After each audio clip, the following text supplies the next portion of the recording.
Good morning, everybody. Welcome to unit number 2 in English 107. As you hopefully remember, we do these every Monday, weekly walkthroughs. And this week is a big week because it is the first time that we are going to have a formal writing assignment. And as I mentioned last week, what that means to you guys is that you cannot do this week's work entirely on your phone or tablet.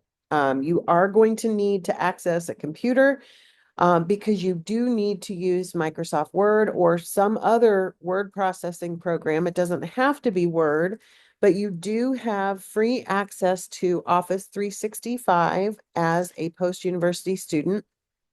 So typically you're going to use Word. It's going to become a common program for you to use, not only in your school life, but really in work. I mean, I have had several jobs, not just at colleges, and use Microsoft Word and the other Office products quite a bit. So it is something you need to get used to. It is something you need to get access to.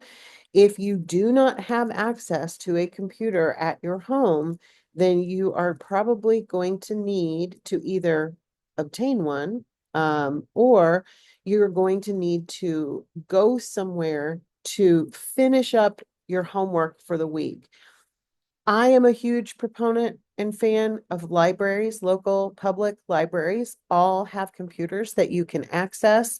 When I was, when my parents were living, I would be back and forth to visit them in Missouri for weeks at a time in the summer, and they never had internet.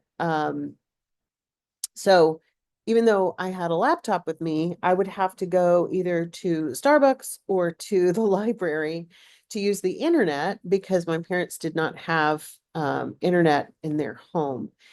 And it's just part of what you have to do. So I'm gonna send reminders. If you do not submit the assignment properly this week, it's going to have to happen. And it's going to happen often. We are going to have quite a few assignments that you need to turn in that way. So please, please, please, if you did not take my word last week and try it out, please make sure that you have access to not Excel. Oh my gosh, we're not using Microsoft Excel. My brain is having a little Monday morning misfire. But anyway, gonna need it. All right, so let's go ahead and take a look at what else is happening this week. One of the big things that you should be aware of in week 2 is that you will be receiving grades. And the way that typically grades work is that once the week ends, you will receive a grade on your discussion board or journal assignments early in the week, say by Wednesday. And then by Friday, you will get a grade on the bigger assignments, the more formal writing assignments. Now, this week, I am way ahead of the game. Everybody has received a grade already on the journal. And that was the only grade for week 1. So please review your grades, and I'm going to show you how to do that. You want to make sure that when you get a grade back, that you actually look at the grade in depth. And I hope, nope, it didn't stay. Doggone it.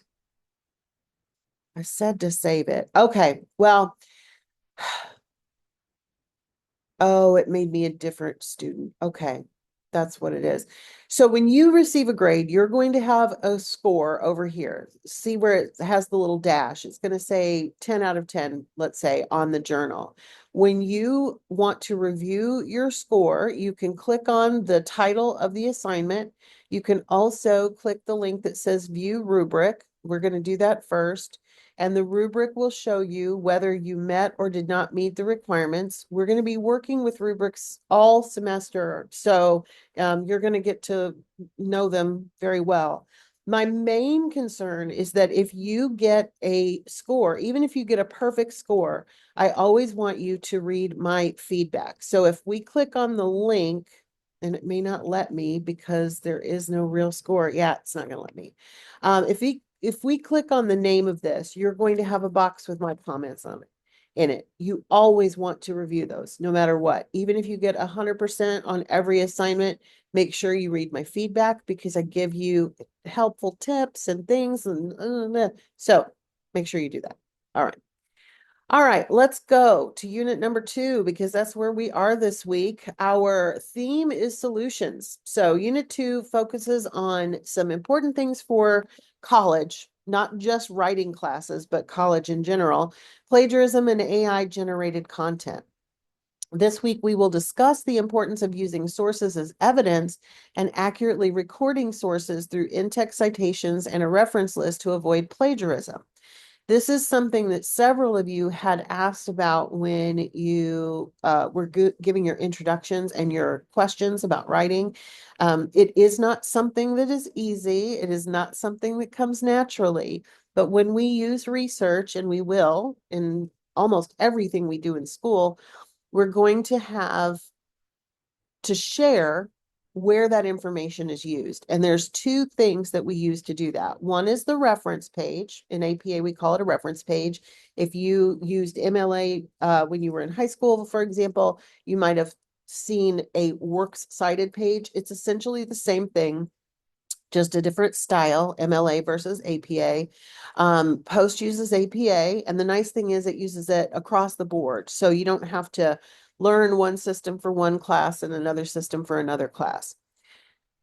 So the reference page is the list of sources that you have used, and then inside the actual paper itself, you're going to use what are called in-text citations, and that is how you signal where that information is used. So those two things work together to show your reader where exactly you've used research. Okay. So this week, we're going to focus on AI generated content because that's a real hot topic in plagiarism. It is true that you can go to a tool such as ChatGPT and you can ask the program to write something for you. It is plagiarism, though, if you just take what that AI generated for you and pass it off as your own. It's no different than going online and picking a website and copying and pasting the text from the website into your Word document and calling it your own. Plagiarism is academic dishonesty, and it is a big, big deal in school. It's really a big deal in life. We don't hear about it as much, but every once in a while you will hear a plagiarism case that comes up where, say, a singer stole or misused a portion of another person's song. That's where you see it most. But plagiarism is not only illegal, but it is unethical and immoral, and it is stealing. So how we protect against plagiarism is by doing our own work, of course, that's the big one. And also, when we do use sources, we show where those sources were used and use them responsibly. Okay, so that's what we're going to be focusing on this week. And you will always start, as I mentioned last week, by digging into the readings and resources first. This week you have 2 chapters in the Johnson textbook. You will almost always have chapters in the Johnson textbooks to read. This week you're going to read chapters 11 and 12, first and last paragraphs, and paragraphs are our friends. You will write 2 short essays in English 107. Most of our assignments, though, are single paragraphs, or sometimes in the discussions, you might have more than one paragraph because you change topics. But typically, we use paragraphs as units to create longer pieces. Okay, so first and last paragraphs, of course, are also known as introductions and conclusions. Sometimes those are the easiest paragraphs to write. Sometimes they're the hardest. I will be honest. I used to struggle a lot with my introductions. I would end up writing down everything good I had to say for the whole paper. So anyway, take a look at both of those chapters. Then we have an article about plagiarism. by Iserman. This is called Plagiarism Alive the Mind. This is from a very well-respected journal, Chronicle of Higher Education. And please take some time to take a look at that. All you have to do, of course, to access it is click on the link and it will open for you. You will probably have to sign in to the library. But in fact, let me show you that just to remind you of what this looks like. So I'm going to sign in. I've already signed in, so I probably won't have to put my password in again, but I will have to do some clicking in order to get it to open. And when you log in, you will notice a couple of things. Of course, this is the post library website. This is published in what they consider a newspaper, Chronicle. I consider it a journal, but it's fine. Right here at the top, you will notice that you can click on this button that says Access Now, and that's going to show us the full text of the article so that we can read it. You can also download it. If you would prefer to save it on your computer and then come back to it later, you can download it. A few other features of the library over here, we can save things and create a kind of user account to save things in. We can use the cite button. We are going to use the cite button a lot. Let me show you what that looks like. When we cite something, we have to choose which format we're using, which in our case, of course, is APA. And then it will give us the citation and we can copy and paste that into our reference page. We also have a project folder. So when you create an account, you can create one folder like for each class or whatever. This would be to share. Of course, it'll let you email it to somebody or to yourself. I will say when I'm doing a lot of research, I oftentimes will share things and I'll just send it to my email so that I have it again later. But most of the time, what you're going to need to do is just click on the button to read it. And you will notice that it has the full text here. We can read the article, get what we need out of it. If you want to print it out, you can. Some people really, I am one. I like to have things in print form so that I can look at them and jot down notes. But you certainly don't have to do that, but you do want to read, of course, that article. The next item under our guide here in our readings and resources is an important document, the APA title page template. This is available to you all the time over on the far left-hand side where it says APA 7th edition. That gives you that template and other information about what it means to write an APA. We are going to take a look at this when we look at the assignment, and I'm going to show you how to use this document. And I will also be providing you with sample documents because sometimes the templates, there's some formatting things that I catch that maybe would throw you off. And so I will help you with that. So in the video, in addition to the video on the weekly walkthroughs, I will give you a sample document usually as well. Next, we have some videos on plagiarism. All of these come from one of my very favorite websites, which is called scribber.com. And we're going to take a look at that in a minute when we look at the writing assignment. But make sure that you view all the videos and all the rest of the readings and resources. Next, you will have 2 interactive exercises. Interactive exercises are not graded exercises. They are solely for you. So sometimes people get confused at the end and think they've got to submit something so they get credit for it. If something goes wrong at the end and it doesn't appear that you have finished it, you have still finished it. Your instructor does not get any information about it. We can't see what you did. It's really for you, and it is exactly what it sounds like. It's interactive, so it will help you. 2.1 has to do with submitting an assignment in Blackboard. I'm also going to demonstrate that. And then 2.2 is about plagiarism. So make sure that you do all of the interactive exercises before tackling the writing assignments, because again, these are in the order that you should do them. So try to have all that done early each week, and then as well as posting your own response to the discussion board. Now in 107, We don't have a hard deadline for Wednesday, but a good practice to be in when you're taking online classes is to make sure that you post your own response to the discussion board topic by Wednesday, which then gives you the rest of the week to come back and respond to others. So remember, every week you want to have your own response, which is going to be a well-developed paragraph or more. And then you want to have 2 responses to others. When you respond to other students, I encourage you to spend at least 3 to 5 sentences and be as specific as you possibly can as you respond to them. Okay. Now, in each week, there is going to be a specific discussion board prompt that you need to react to in your own response. And this week, you're going to be reacting to this quoted paragraph. So the quoted paragraph is actually before the questions, but let's take a look at it first. This is a sample student paragraph. My goals are to be a middle school guidance counselor. My plan is to help others who need help. After earning my degree, I want to open up my own business where I can help those who need help and further my goals. I want to speak for children who can't speak for themselves because of the situation they're in. I want to give back to my community and let people know I struggled with my education and in life, but found success and happiness.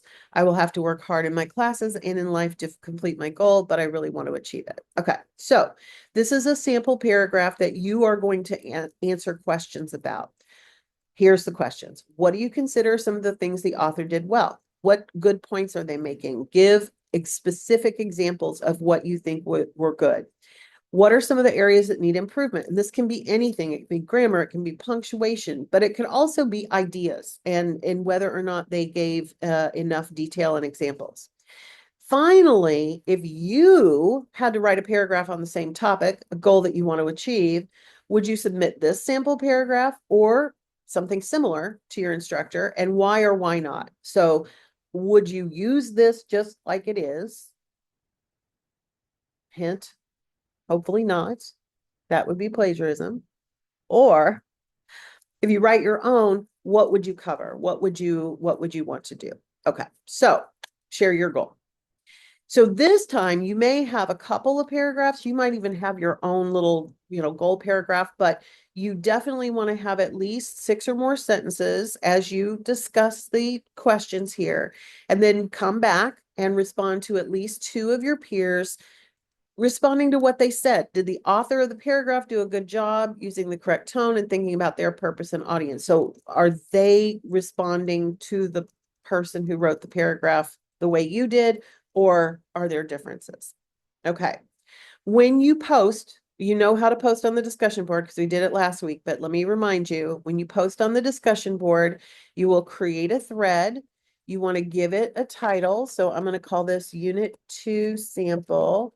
And then we would type our response here in the paragraph. Okay. So once I'm finished with that, I'm going to click submit, and it is going to show up on the discussion board.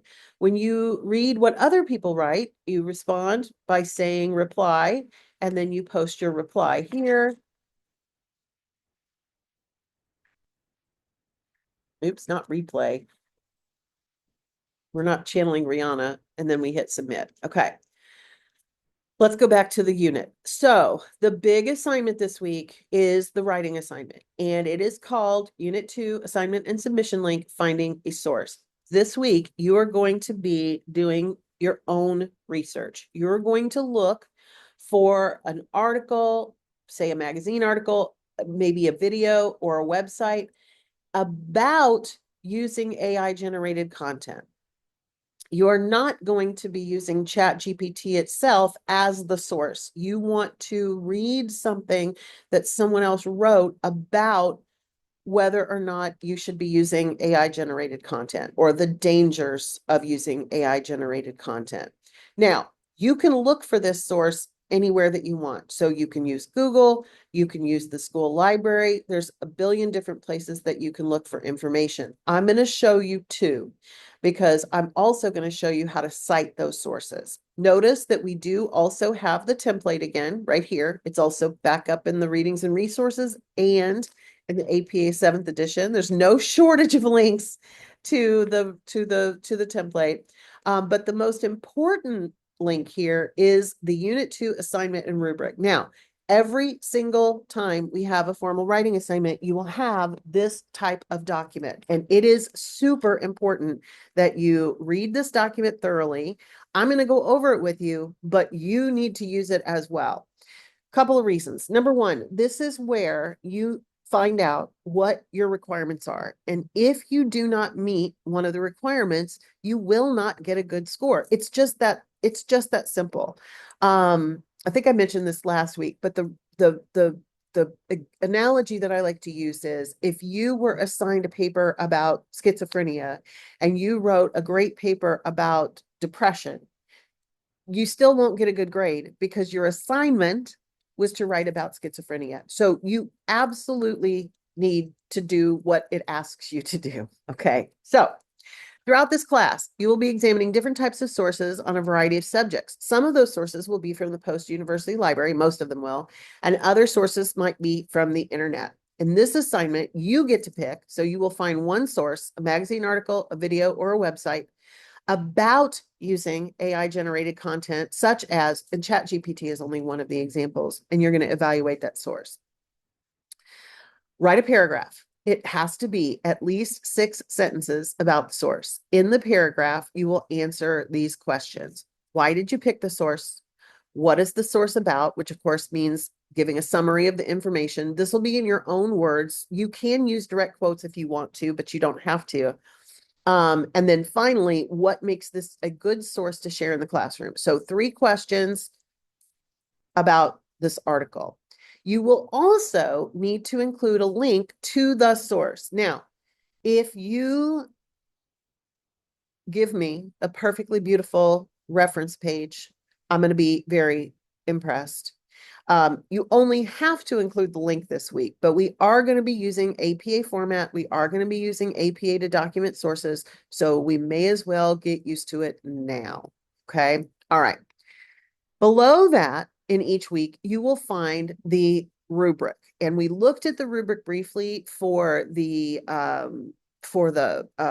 journal. Journal ones are simple. It's literally one question. Most of the rubrics, though, like this one, will have a number of categories, and this is how you know how you did on the assignment. So you will get this rubric back with scores on it, but you also can use this rubric to plan ahead and to say, oh my gosh, I want to score the maximum points. So did I give a source? If I didn't, I'm not going to get 13 points. Is my paragraph at least 6 sentences? If it's not, I'm not going to get all 13 points. Did I answer question 1, 2, 3? Did I provide a summary? If you did not do those things, you will not get those points. Does it contain a link to the source or a full APA reference? If it does not, that's a 0. Okay. Big gap there. And then finally, APA format, grammar, and mechanics. This is a formal writing assignment. And so in addition to putting it in the proper format, you want to make sure that you carefully proofread it and that you make it as perfect as possible. Now, to be fair, that's true of every assignment we do. When you post something on the discussion board, if you're not spending any time polishing it, it shows. Even with the journals, even though there's no grade for making them grammatically correct, if you give me a paragraph that doesn't make any sense and nothing is spelled correctly, what am I supposed to do with that, right? So polish your work, always. All right. All right, so let's go back and let's open the document itself. So I am going to use the template. Again, there's some things with the template that the formatting is a little crazy. So I'm going to fix those things and save it for you as well. I'm going to need to share that. So let me add, oh, I got to open it first. Hold on. Didn't open it in time. Okay. When I open the template, it's going to open for me directly in Microsoft Word because I have Word on my computer.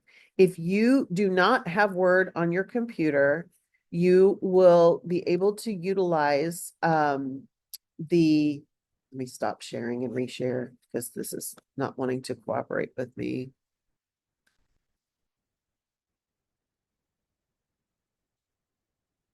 Oh,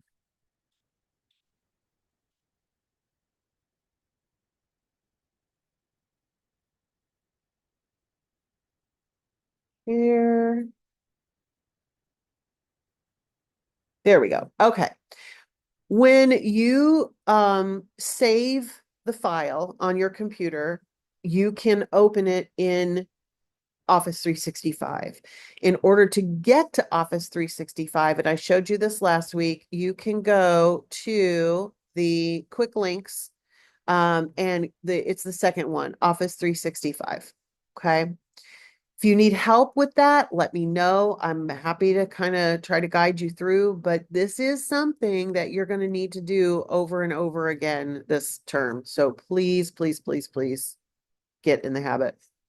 Um, this is what an APA document looks like. It only has the page number in the header. If you are using an older version, if you say you took this class a long time ago and it still has other things in the header, then you're using an outdated version. Please, please, please update your version.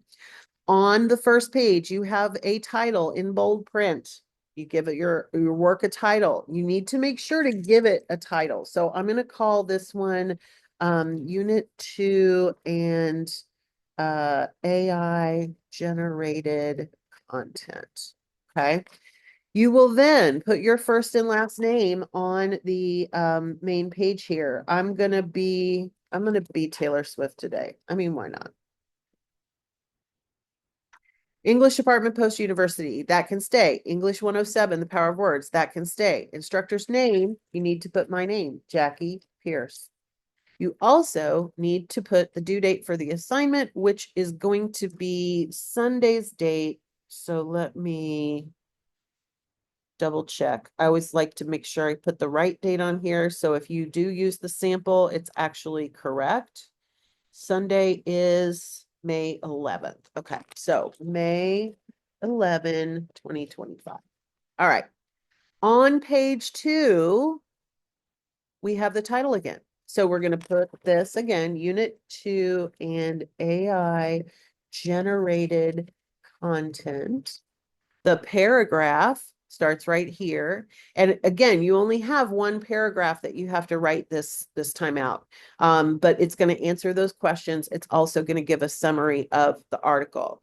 Notice that the paragraph is indented 1/2 of an inch. In fact, let me do my little fake paragraph here. I always like to make it look right, but of course I'm not actually writing it. My brain cannot function on 2 levels at one time. If you are writing a 6 or more sentence paragraph, it is probably going to be close to a 1/2 a page long. Notice it is double spaced. Okay, so I'm going to stop it right there. All right, so there's my paragraph. Now, remember, you need to include a link to the article. We are going to use the actual reference page, and I'm going to make this correct because this is going to drive me crazy. Okay. So when you have a Word document, you want each element to go to a new page. So we are going to actually insert a page break, and then the references heading needs to be centered. And we do that, of course, here. And then we have the place for the citation. Now, this is where this sample is incorrect and it drives me crazy. But what we use for APA is what's called a hanging indent. Okay, so I am going to turn on my hanging indent by putting the bottom triangle over to the 1/2 an inch mark. And what happens, you will see, when you type, if it's more than 1 line long, everything below the first line, so it's exactly the opposite of paragraph, is going to be indented. That's what they should always look like. Now, again, on this first one, if you don't do this right, nothing bad's going to happen to you. The article only needs to have a link to it, but I'm going to show you how to find articles and use real citations. So the first thing we're going to do is go to the library. So we're going to click on the library link. And we should already be signed in. I don't know why I'm getting weird. I don't know why.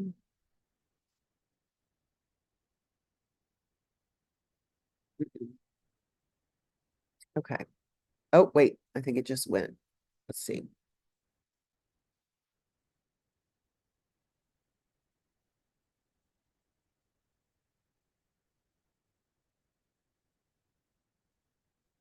By the way, while we're staring at this page, waiting for it to fully load, the library has the information about Grammarly right here.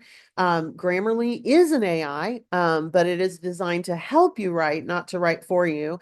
Grammarly is a paid service, but you can access it for free with your post-student email. You can sign up with that, and that can be installed on your computer, and it will help you to proofread your work. Okay. I don't know why this is not working. So we're going to try this another way. Let's do post.edu.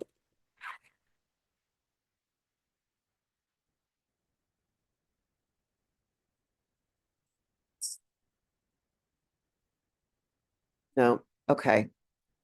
I don't know why this isn't, I don't know why the library link is not working right. Let me try to not be in the student preview.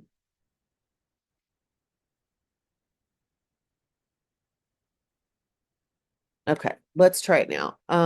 Library.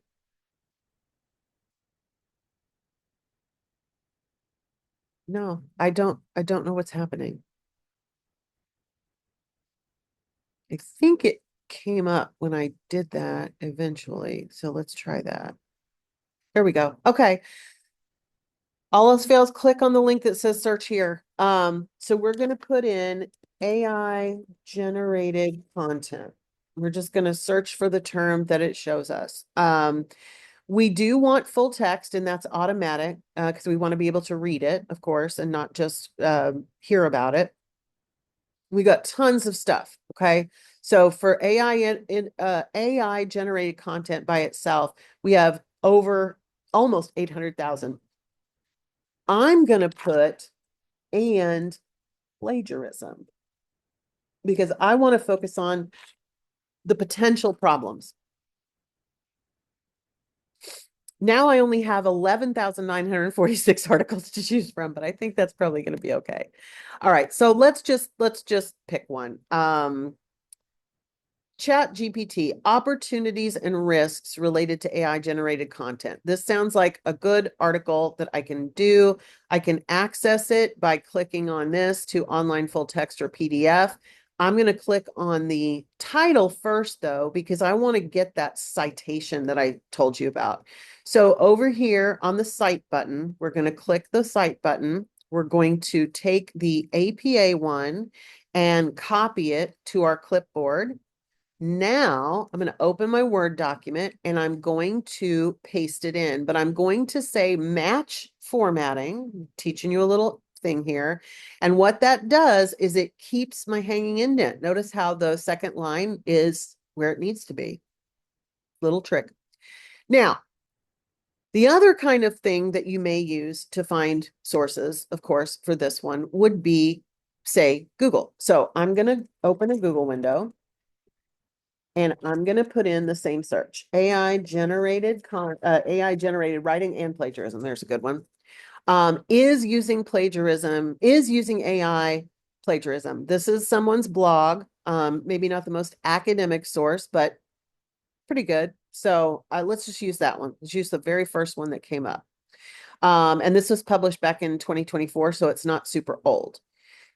This is where, of course, I would read it. I would write my questions and do all my, I read the article. Now let me show you my favorite website. So we're going to copy this link. Now, to be fair, as I said, if you only paste the link in this time, nothing bad is going to happen to you. That is what you are required to give me. But I am going to show you how to create a real citation by going to the website that you're going to be viewing videos for this week. So scribber.com is a website that does all kinds of stuff, plagiarism checking, proofreading, and editing.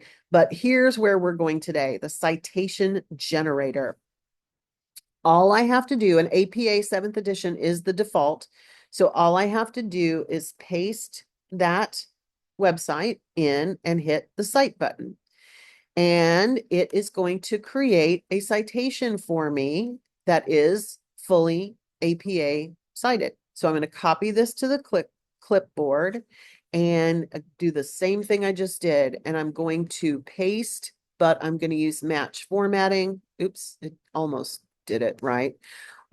This goes back over to the front and we need this to be double spaced. So other than that, it was pretty close.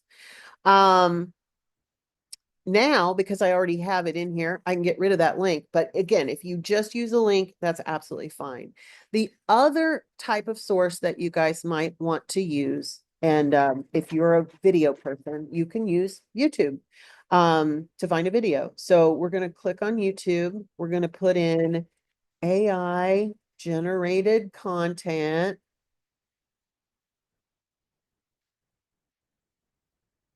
And plagiarism. Oops.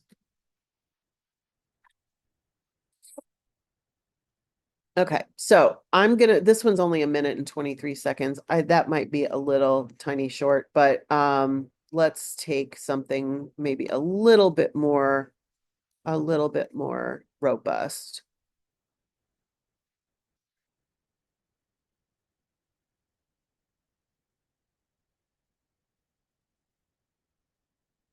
Chat GPT and research. So this one looks good. And it's also 13 minutes long. So a robust video. Friends, if you're using ChatGPT, okay. So in order to cite this, again, all I would really have to do is put the URL. I can just do that, but let's go back to the beautiful Scribber, paste the URL in, and I have another citation. So we're going to paste that in. Now, to be fair, you only need one citation. You are not going to need three. You are only using one article, but I just wanted to show you kind of what this looks like. And again, I'm going to have to fix it. I don't know why it's doing that. Oop, not that. Double space.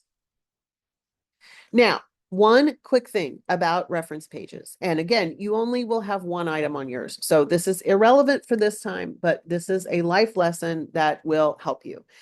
All bibliographies, all reference pages, all works cited lists, all of those are always in alphabetical order. So MNOP, okay. This one is going to go first. This one's going to go second, and this one's going to go third. And I'm going to show you how you can do your alphabet without knowing your alphabet. I've highlighted the list. I'm going to use this sort button, and I'm going to click OK. Oh, it didn't do it right. N-O-P. Why didn't it do it right? I don't know. It's closer. Okay, I'm going to move this one manually then. Fine. You don't want to move for me? You don't have to move for me. We're going to delete you and we're going to put you at the end. There we go. All right. So this is how you create a reference page. I am going to save this whole document the way it is now, and I'm going to call this ENG107 term 6 sample unit 2. Okay. This is going to, I'm going to share this with you in the announcement. Feel free to use this as your template. It's got all the right formatting now. So even the hanging indent. All right. If you run into problems, please let me know. But again, make sure that you are using Word. You can use Google Docs if you prefer, but honestly, you have free access to Word, so there's no reason to use Google Docs. All right, guys, those are your marching orders. This one's a little long, I know, but it's the first time we're doing a formal writing assignment, so it takes a little longer to discuss this time. But take care, everybody.